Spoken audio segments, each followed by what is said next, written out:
Welcome to Northwest Unitarian Universalist Congregation. I am Vanessa Washington, and I will be your worship associate this morning. We welcome back Reverend Peter Gable, an ordained Presbyterian minister and member of Northwest, with us in the pulpit this morning. If you're a visitor online and would like us to keep in touch with you, please fill out the visitor form in the chat box. And if you're with us in person, you can fill out the form in the atrium. Please greet your neighbor from wherever you are.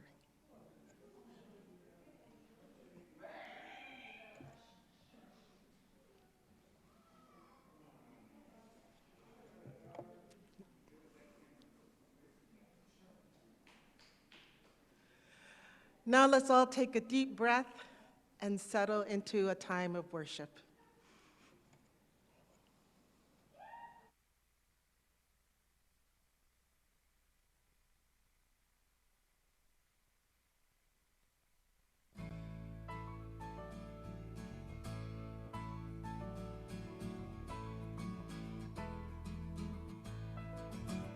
I feel the current raging around me. Try to summon up my strength once more. I am weary on this journey, afraid I will not reach that distant shore. I cry for help, feel like I'm sinking. There is no one near me I can see, but there you are in the water with me. You take my hand and guide me graciously. Will you come with me on this journey? With every breath we take, keep reaching for the dawn. I know alone that I will falter, but with a good friend near me, I will carry on.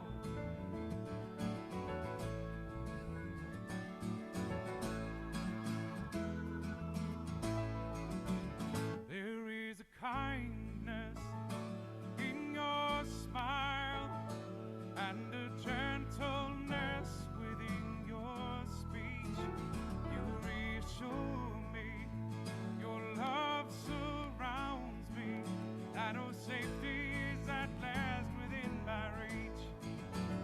Will you come with me on this journey?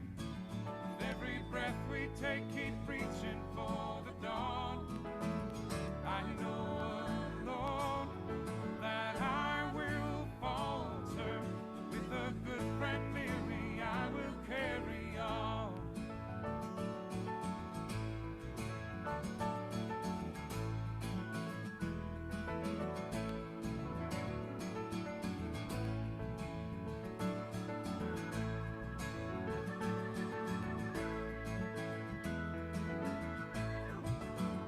It's an illusion we carry with us as we wade on through the waters of our lives. We must be strong and hold our own here, but a helping hand will save us by and by. Will you come with me on this journey? With every breath we take, keep reaching for the dawn. I know alone that I will falter. With a good friend near me, I will carry on. Will you come with me on this journey? With every breath we take, keep reaching for the dawn. I know alone that I will fall.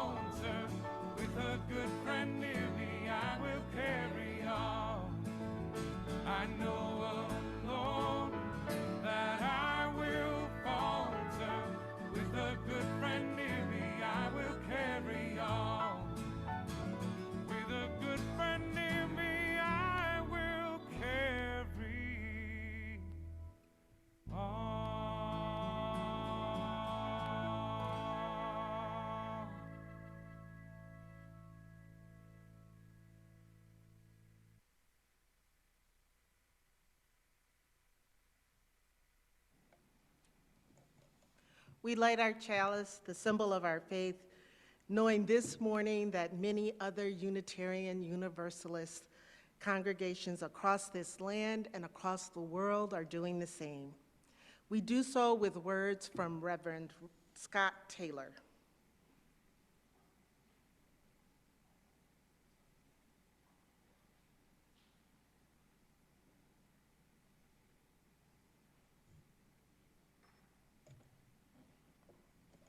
In honor of first steps, we light this chalice in honor of first steps, for beginning even when the path ahead is unclear, for the courage it takes to trust that the way will reveal itself, that light will come to clarify our vision, that friends will be by our side.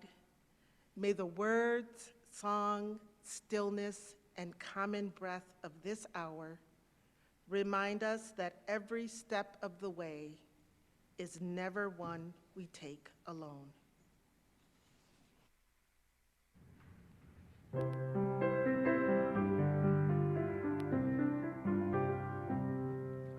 Rise up, O flame, by thy light glowing, show to us beauty, vision, and joy.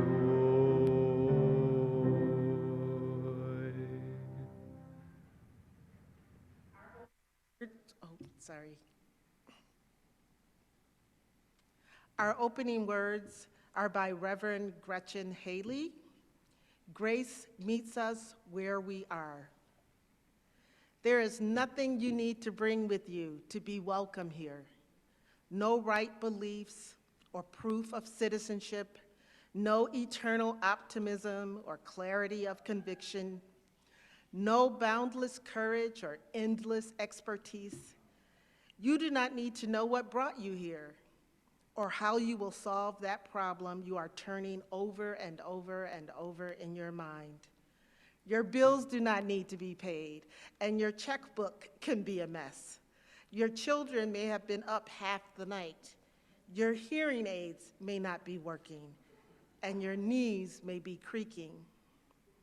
You do not need to be already perfect or even halfway to belong in this circle where grace meets us where we are, but does not leave us as it found us, where love resides in each of us, yet somehow is more than where life still pulses, and rages and heals and transforms, creating us and this day anew once again. Come, let us worship together. You're invited to rise in body or spirit as we hear the hymn, number 188, Come, Come, Whoever You Are.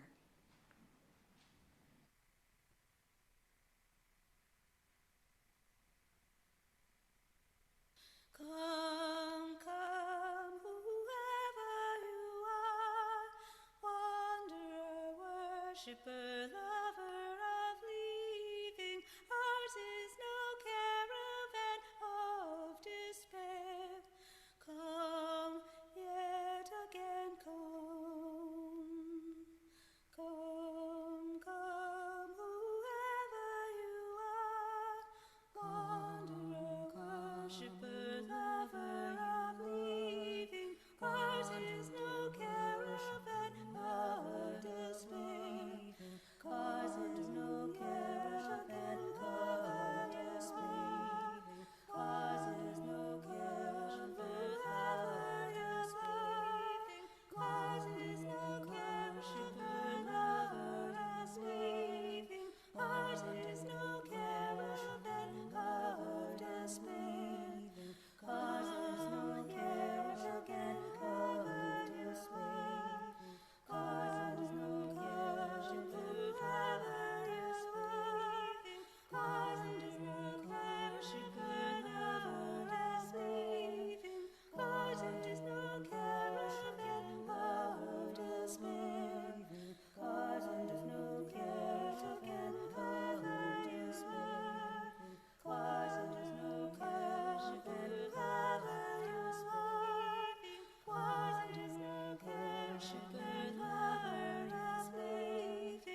One purpose of a religious community is to encourage all who gather together to grow more generous in spirit and in action. That is the great end of all the world's faith traditions, to bring the human being closer to the divine acts of creation and compassion. We now take an offering that allows us to exercise that all-important generosity of spirit, an offering that will mutually support this self-supporting congregation and the shared plate recipient. The Northwest Social Justice Committee has selected the Detroit Area Youth Uniting Michigan as our 50% shared plate collection recipient for the month of August. DAYM's mission is to fight for a seat at the table for marginalized youth in decision-making about our lives and communities. Whether we are addressing lead and copper in our school water fountains, gun violence, or education justice, we believe that our voices matter. We work intersectionally on issues of economic inequity, racism, homophobia, and ageism. If you want to contribute, you can do so in a variety of ways. They are now visible on your screen. For those here in person, we will pass a collection basket for checks and cash. Thank you.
You're invited to rise in body or spirit as you are willing and able for hymn number 1009, Meditation on Breathing.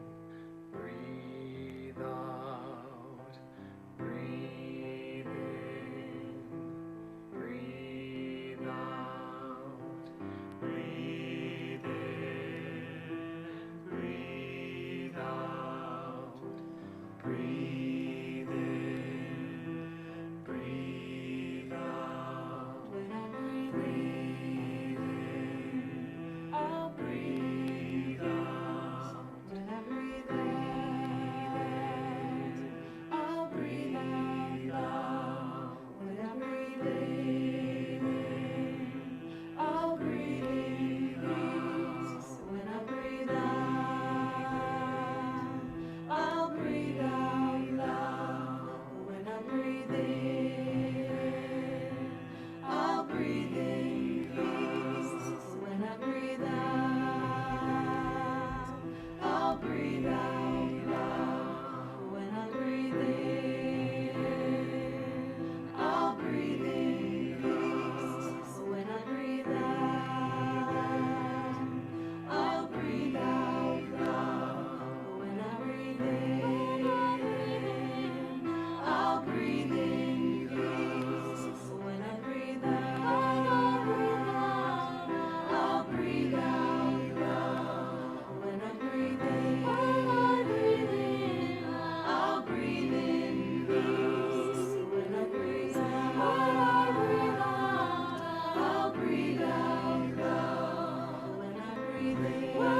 Our reading today comes from Reverend Lynn Cox, The Heart of Both and.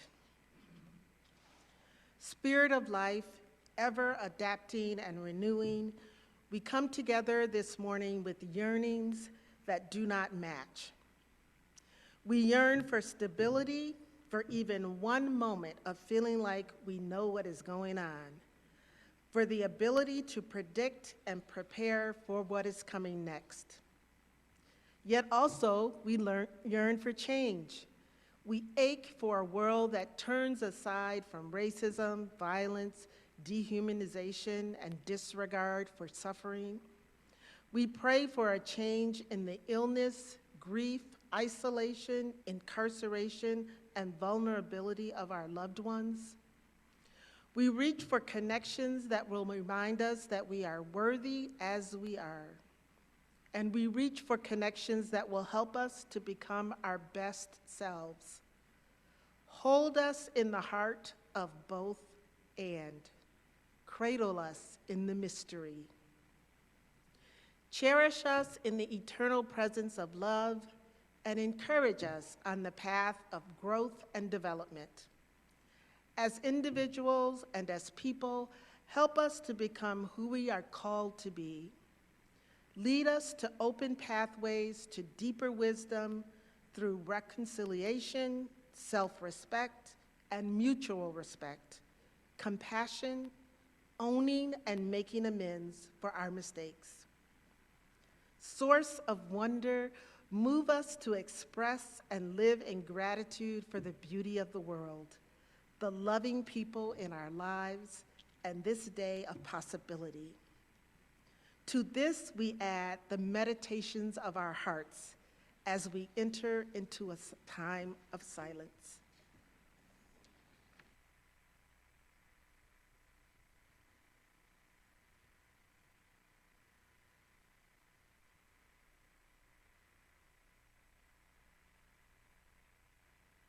Hymn number 1020. I'm sorry, I didn't forget the hymn. I don't know why Peter didn't just stand up.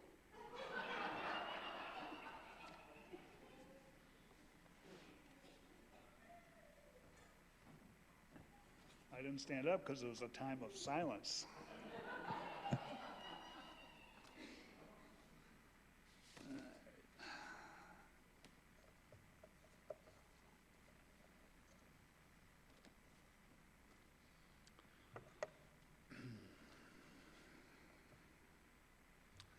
First of all, I want to thank Beata for expressing that.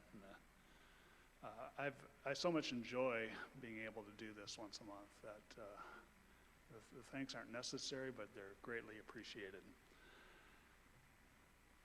So 20 years ago, Robert Putnam made a seemingly simple observation. Once, we bowled in leagues, usually after work, but no longer.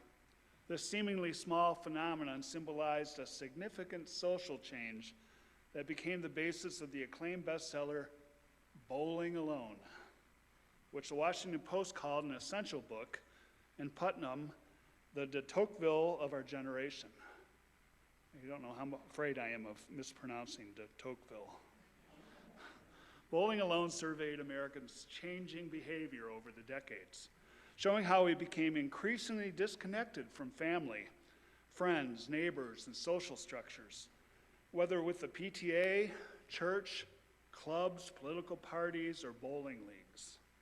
In the revised edition of his classic work, Putnam shows how our shrinking access to the social capital that rewards communal activity and community sharing severely threatens our civic and personal health.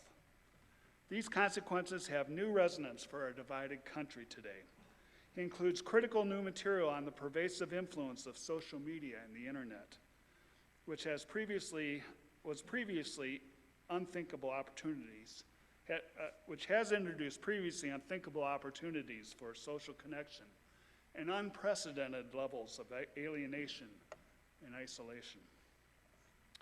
At the time of its publication, Putnam's then groundbreaking work showed how social bonds are the most powerful predictor of life satisfaction, and how the loss of social capital is felt in critical ways, acting as a strong predictor of crime rates and other measures of neighborhood quality of life, and affecting our health in many different ways.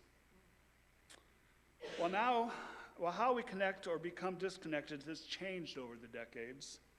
His central argument remains as powerful and urgent as ever. Mending our frayed social capital is vital to preserving the very fabric of our society. So I'm a little curious with our modest group here.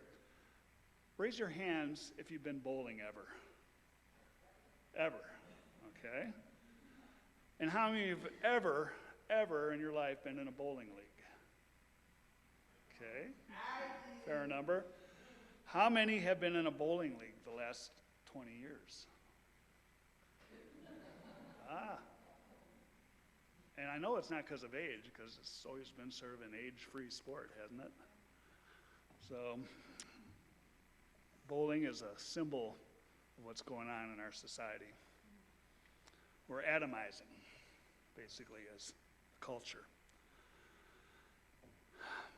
So, how many other ways do you think we've reduced our social activities in recent decades? We've previously discussed recent trends in religious congregations. Studies have documented the acceleration of church closures. In 2014, a study found 3,000, do I need to be closer to the mic? Oh, okay, well, either one. That's why I raised the lectern. Okay, in 2014, a study found 3,700 church closures in that year, compared with 4,500 in 2019. Due to the pandemic and continuing existing factors, these numbers will accelerate. I also mentioned visiting my former Southfield Presbyterian Church, which I had served in the 1980s. The church is closing. They were giving away the sheet music their choir had accumulated over the congregation's 160-year history at that location. They had declined from 600 members in the 80s to just a handful of old-timers. Well, let's talk about futuring. It's a sort of strange word, isn't it? Futuring uses a systematic process for thinking about, picturing possible outcomes, and planning for the future. Futurists actively view the present world as a window on likely future developments. They watch trends and try to envision what might happen. So it's a creative discipline. It's not an exact science.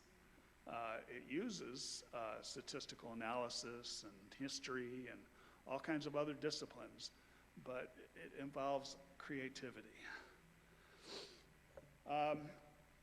Here are some examples of futurist authors from the 1960s and 70s, which I think might have been the heyday of the futurists, along with some of their predictions. Now, this one's before that time, but you probably heard of Thomas Malthus, or Malthus.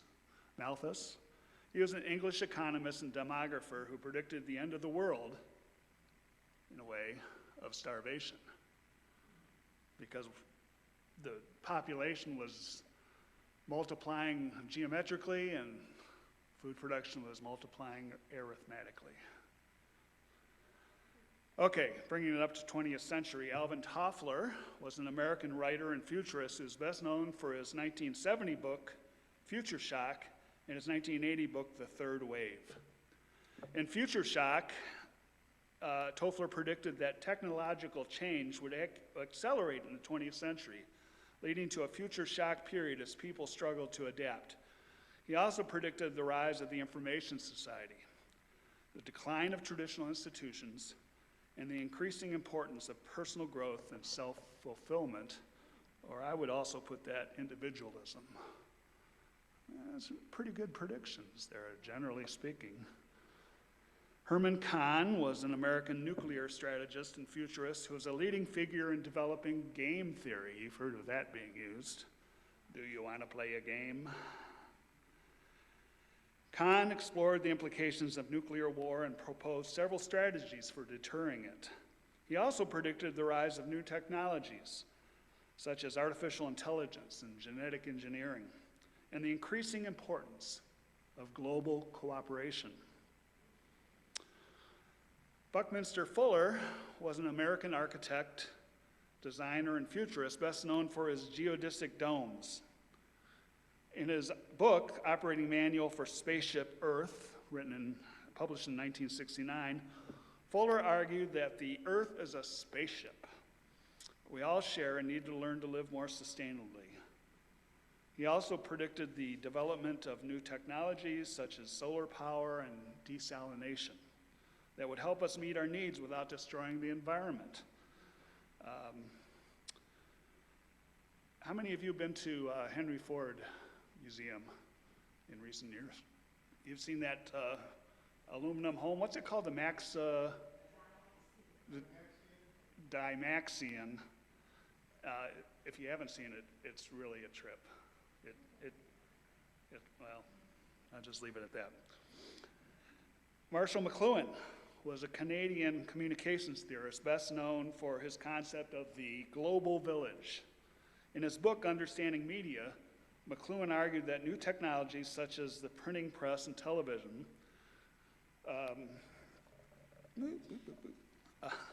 created a new world in which people were becoming increasingly interconnected. He also predicted that the rise of electronic media would lead to a decline in literacy and a focus on images and symbols. That was before MTV. Let's explore 5 examples of, these are a few examples of futurist authors from the 60s and 70s. Their predictions were often controversial, but they helped to shape our understanding of the future. Let's explore 5 examples of future trends, or maybe they're present trends that we think will be future trends, in religion and spirituality. Well, the rise of individualized spirituality. You know, everybody goes to the cafeteria and they pick from a menu, right? People are increasingly seeking spiritual experience tailored to their needs and beliefs. Many factors, including the growth of the internet and the availability of information about different spiritual traditions, drive this trend. Second, there's the blurring of the lines between religion and spirituality. I know we get that question here a lot. What's the difference between spirituality and religion? In the past, there was a clear distinction between religion and spirituality. You know, you had your formal churches, and you had your psychics and seance people. All that was real big during Lincoln's time. But it was clear, however, this distinction is becoming blurred. Now there's also the growth of New Age spirituality. It's sort of a similar thing here. New Age spirituality is a broad term encompassing various spiritual beliefs and practices not typically associated with traditional religions. Several factors drive this trend, including the desire for personal transformation and the search for alternative healing modalities. So think Reiki or something like that. The rise of secular spirituality. Secular spirituality is a term that refers to spiritual experiences that are not necessarily connected to a belief in God or a higher power.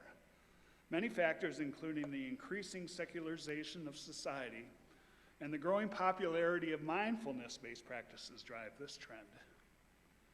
And finally, the use of technology in spiritual practices. Technology is increasingly used, for example, through apps, online courses, and virtual reality. This trend is driven by the desire for convenience and accessibility and the belief that some may use technology to enhance spiritual experiences. And of course, it's possible for some people to get here today by video because of technology and our use of it. Also think of the fact that I have an app on my phone for meditation. Any of you have that? One of those and stuff? I have to admit I haven't used it much lately. But I like doing walking meditations with my dogs. So that was fun. Okay, I think looking at a yawn out there. I think it's time for a couple religious jokes. All right.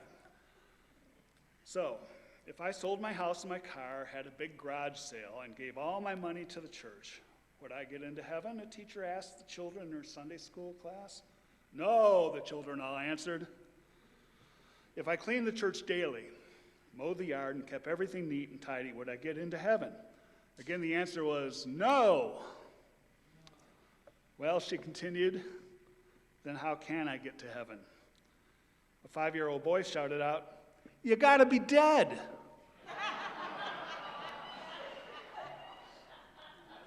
Yeah. All right. As my 5-year-old son and I were heading to McDonald's one day, we passed a car accident. Usually when we see something terrible like that, we pray for whoever might be hurt. So I pointed and said to my son, we should pray. From the back seat, I heard his earnest voice, Dear God, please don't let those cars block the entrance to McDonald's.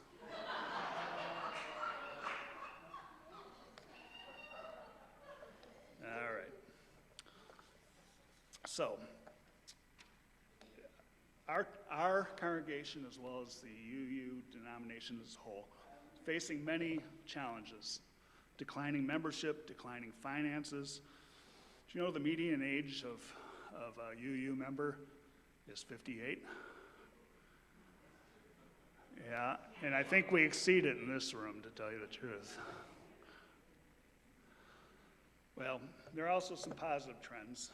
We've got increasing diversity of membership and increased engagement in social justice work. I'm speaking the whole denomination right now, and sometimes us. And the number of young adults attending UU congregations, however, is still declining, so we must find ways to make its message more relevant to younger generations. And I think not just its message, but also its activities, its style, its culture. We'll need to address, we will need to address the need for more diversity. Unitarian Universalists are still predominantly white and often criticized for not doing enough to attract and retain people of color. We also make a concerted effort to become more diverse to remain relevant. Now, I know we got some classes going on Zoom and stuff. I think several people are involved with those. And I know we're doing some things and stuff, but I think it's going to take some transformation among all of us that we don't know we need to do yet. That's an opinion. We'll need to find ways to be more financially sustainable. Unitarian Universalism faces financial challenges and must find ways to become more economically sustainable by changing perhaps our structure or our fundraising practices. The future of Unitarian Universalism is uncertain, but it has the potential to be a bright one. We have a strong tradition of innovation and adaptation, well positioned to meet the challenges of the 21st century. Never let a good crisis go to waste is an aphorism attributed to various people, including Winston Churchill, Rahm Emanuel, and Machiavelli.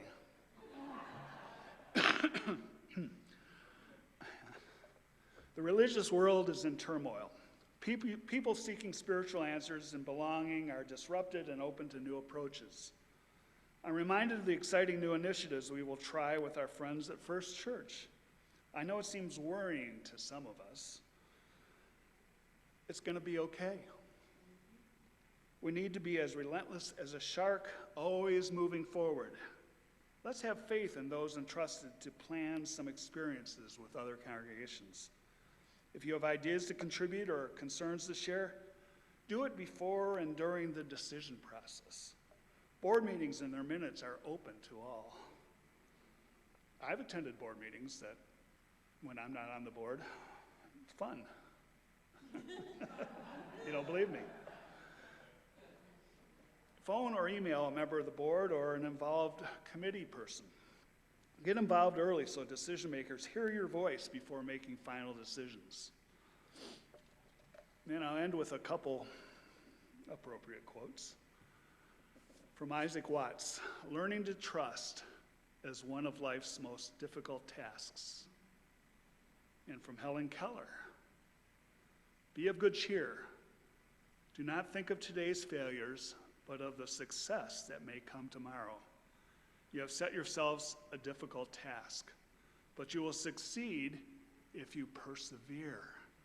And you will find a joy in overcoming obstacles. Remember, no effort that we make to attain something beautiful is ever lost.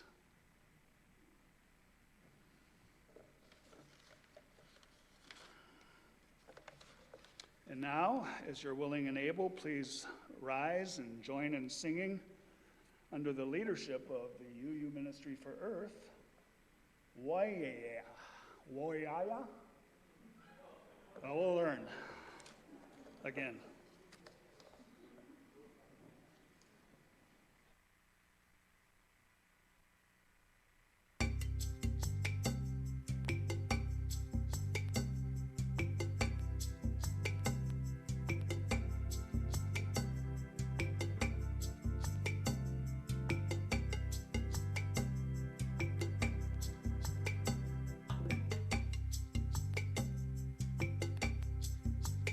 We are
We extinguish our chalice with words by Reverend Kimberly Quinn Johnson, fitted for this day.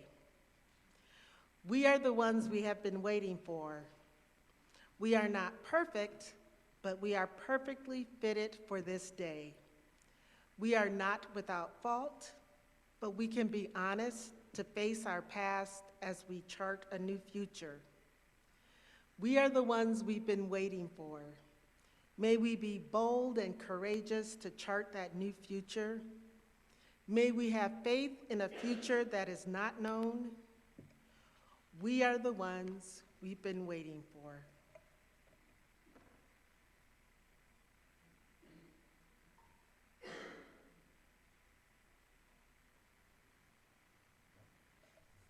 And now for announcements. You're invited to join us for coffee and tea and light refreshments in the multipurpose room. The Northwest UU Annual Picnic, part barbecue, part potluck, part play, all friendship and fun. The annual picnic will be on Sunday, August 13th, after the service. It will be at Beverly Park on Beverly Road in Beverly Hills. Can't forget that one. And finally, our joint service with First UU Church in Detroit.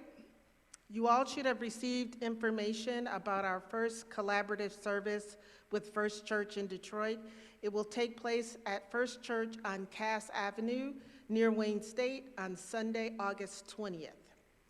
You can participate in person at First Church and stay for coffee hour there. RE activities will take place at both locations. You can watch from this room and attend coffee hour at Northwest, or you can watch it online and stay for breakout rooms. And finally, I want to say something else about being a worship associate. For people who are thinking about it and think it's a big deal, know that I am more like a newscaster than a journalist. And if I can read, I can do it. So if you're thinking about it and you're feeling concerned that you're not up to the task, you are. Thanks.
daughters are beyond your command.